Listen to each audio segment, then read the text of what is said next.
Catus Maximus here, this time with a quick teardown so you can see what's inside the mechanical contact tachometer, the Cen-Tech Harbor Freight. Same procedure as the last unit. I forgot to mention on the last unit there's a little plastic plug you want to make sure that gets back in here. Since it's the mechanical, they actually have a plug where the eye would normally be up in the top. There you go.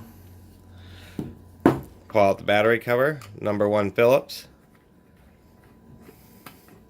That's the fine thread screw. It isn't captured by the lid, so you want to make sure not to lose it. And there's 5 screws in the back of the case.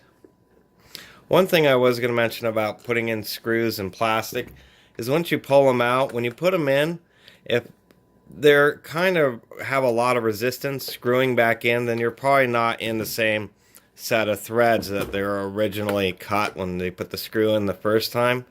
And that actually weakens the connection because it's just mushing the plastic all around. So if you just turn the screw backwards a little bit, like this, until it pops into a different groove, then the screw should screw in quite easily.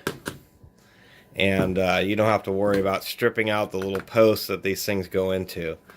When you do break or strip out those posts, the only thing you can really do is either put in a bigger screw or drill it all the way through if you can, and put a long screw.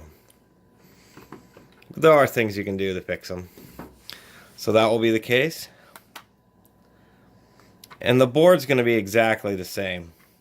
So we won't lift up the board. Well, we'll go ahead and lift up the board in case somebody else is looking at it.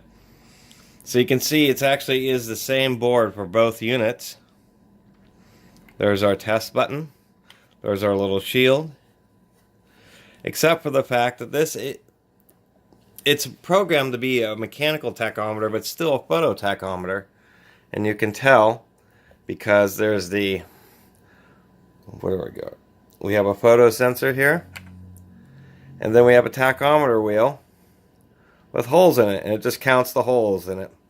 If you can see, it's actually dual ball bearing, which is really surprising. 607 bearings, but that's actually pretty nice. It's a high-speed unit, and the spindle will stay nice and tight and rigid.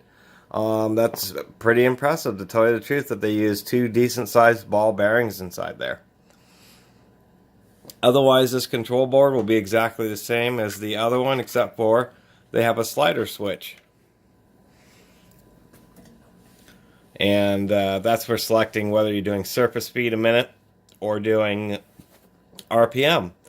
So that's just the difference between these 2 units. I just wanted to show you inside that it's the same piece of hardware with different programming on the chip to tell it what kind of unit it is. And then they just put a photo sensor right here. And don't have the one up here. So anyway, that's all there was to it. And thanks for watching. Catus Maximus out. Please subscribe.